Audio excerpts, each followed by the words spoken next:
Over the years, I've tested a few gravel bikes, but the first I tested was this, the Kinesis Tripster ATR V1. Well, it wasn't called the V1 then, obviously, because there weren't any other versions. And there weren't many gravel bikes, full stop. In 2013, when the Tripster launched, the concept of a gravel bike, a drop bar bike with a longer wheelbase, more relaxed geometry, and space for big chamber tyres, that was new. Until that point, drop bar bikes for rough surfaces were predominantly cyclocross bikes with fast handling, usually designed around the 33mm maximum tyre size that the UCI imposed on racers. Now, looking back through the archives, bikes like the Kona Rove and the Salsa Warbird, really the first commercially available gravel bikes, were on the market by the time the Tripster landed, but this is a bike that was there at the very birth of the gravel movement. I reviewed this bike in early 2014, and it's fair to say that I loved it. Well, I've still got it after the review. I bought the frame set and I've kept it ever since. And since then, I've gone on to review two more versions of the bike. The V2 bike was reviewed in 2018,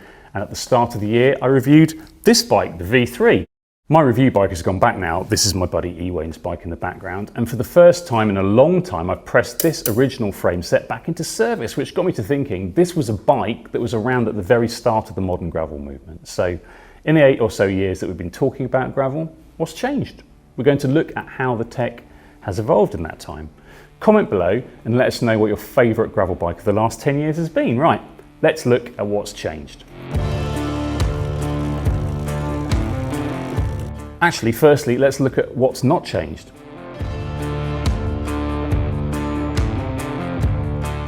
In terms of the actual geometry of the frame, the Tripster ATR hasn't moved a great deal from the original bike.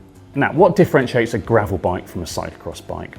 Well, like anything in cycling, it's a spectrum rather than separate camps. So some bikes like the Tripster here feel like they're approaching from the road side, and others, for example, the Merida Silex, take their design cues more from mountain biking. But generally, you're looking at a bike that's more relaxed than a road bike and a bit longer. So this version 1 frame in the big size has a 71-degree head tube and a 1062mm wheelbase with a stack to reach ratio of 1.62. Now, the higher that number is, the more upright the bike will feel. So for comparison, race and sportive bikes are generally in the 1.4 to 1.5 range. And if you compare the geometry to a modern cyclocross bike, such as the Cube Cross Race Pro, the head tube on the Cube is a couple of degrees steeper and the wheelbase about 25mm shorter, which translates into a bike that's more agile in the twists and turns of a race, while a gravel bike is a better companion for longer and less technical stuff.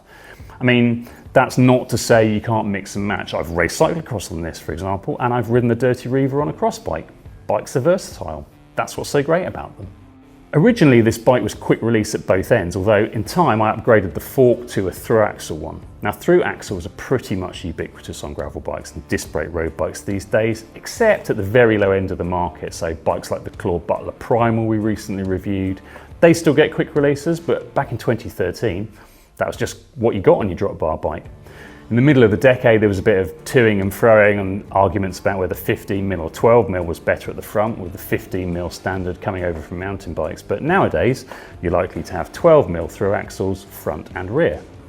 And are they an improvement? Yes, they are, in the sense that you're using a mechanical interface for locating the wheel rather than a friction system that relies on your arm strength to get the lever nice and tight.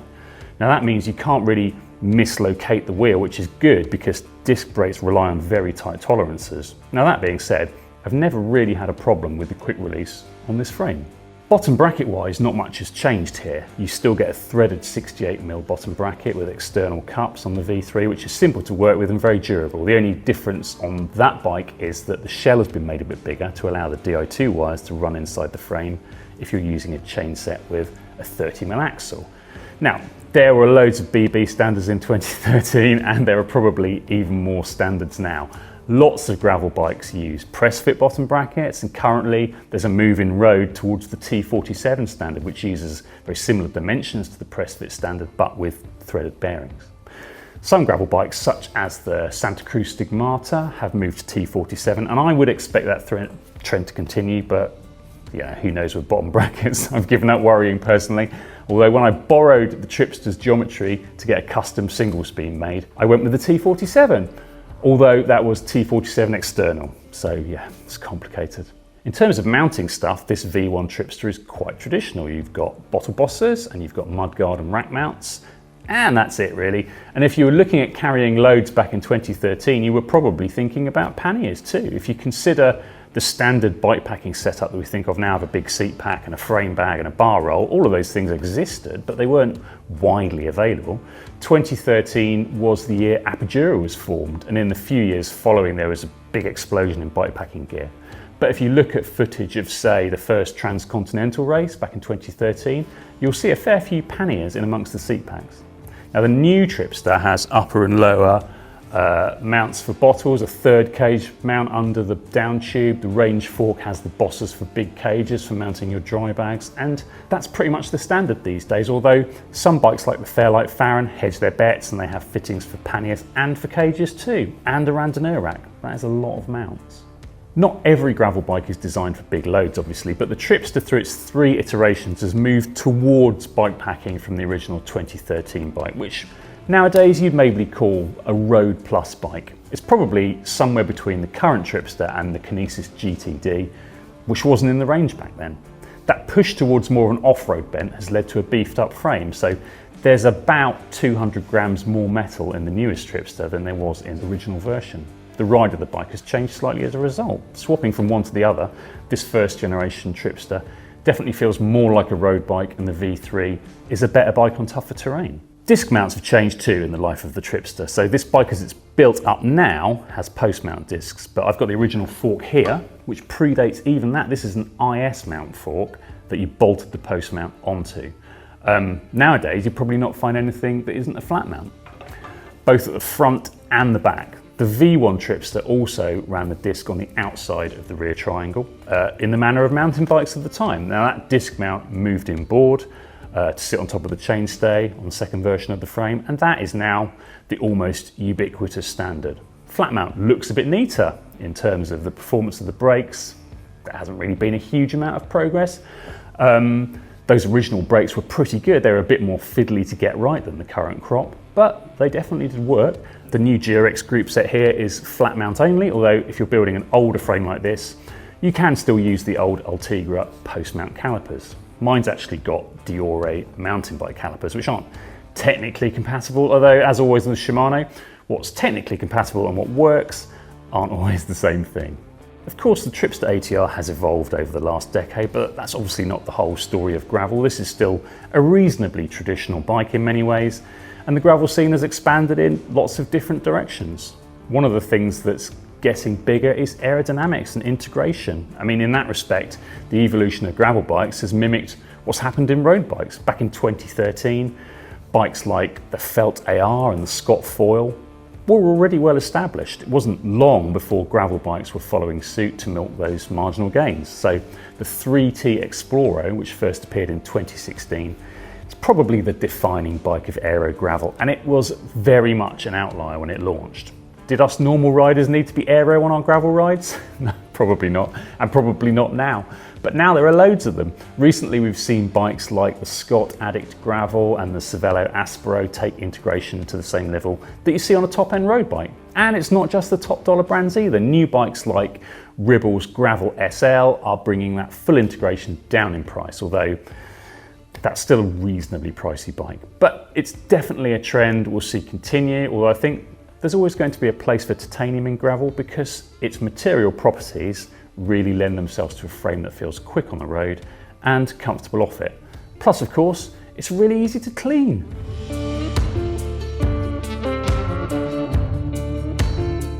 When I originally built up the Tripster V1, it was with Shimano's original Ultegra Di2 disc group set. And that was in the days when many bikes were still externally routed, and the Kinesis was no exception. The Di2 battery went on the down tube, and the control wire for the levers was stuck in a conduit on the bottom of the down tube here. If you were running a mechanical group set, you got classic barrel adjusters and under bottom bracket routing. The rear disc hose, as you can see, goes along the top tube here at a time when not nearly as many people were strapping a frame bag on there. From version 2, the Tripster cable routing went internal, although even now bikes like the Enigma Escape and the Fairlight Farron continue with fully external cabling, which is easier to fix in an emergency, functionally works just fine. One of the reasons for the switch was the fact that group sets were changing. It wasn't long before Di2 offered an internally routed option, and now all Di2 group sets need frame access to put everything inside, which has necessitated some reasonably drastic and probably warranty voiding alterations to this V1 bike that we won't go into here. But also, we were seeing a move away from the double chainring. SRAM Force CX1 launched in 2014, and that was the first group set to offer a single ring at the front and a wide cassette at the rear on a drop bar bike, bringing that tech over from mountain biking. Originally, clues in the name, it was aimed at cyclocross because losing the front mech meant better mud clearance, but it very soon found its way onto gravel bikes, and one by is now hugely popular on gravel bikes, even more so when finally Shimano joined the party in 2019 with the GRX group sets. On a bike like this, one by meant one unused mountain, Di2 meant two, so the more configurable internal ports kept everything neater. It's not the only option though. The Farron uses a modular system of 3D printed guides for the cables, so there's nothing left spare, with the Di2 cables running internally if you need them. By the time the third Tripster landed, fully wireless gears were also available in the form of SRAM's Access group set, meaning even less need for cabling.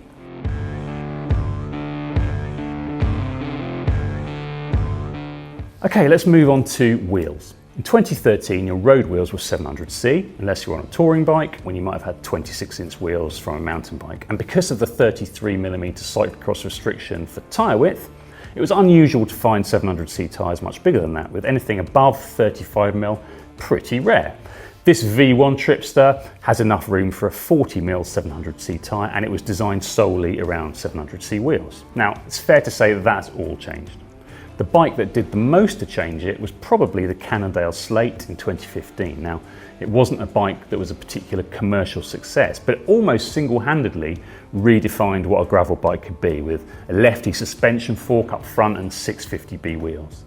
The 650B standard wasn't new in any way. You'll find 650B wheels on old French touring bikes and tandems, and it had also started to gain ground in mountain biking as 27.5, with Nino Schurter winning a World Cup event on those mid-size wheels for the first time in 2012. Now, a 650B wheel with a 47mm tyre is effectively the same diameter as a 700C wheel with a 23mm tyre. So there's no gearing changes to worry about, and masses more comfort from that bigger air chamber.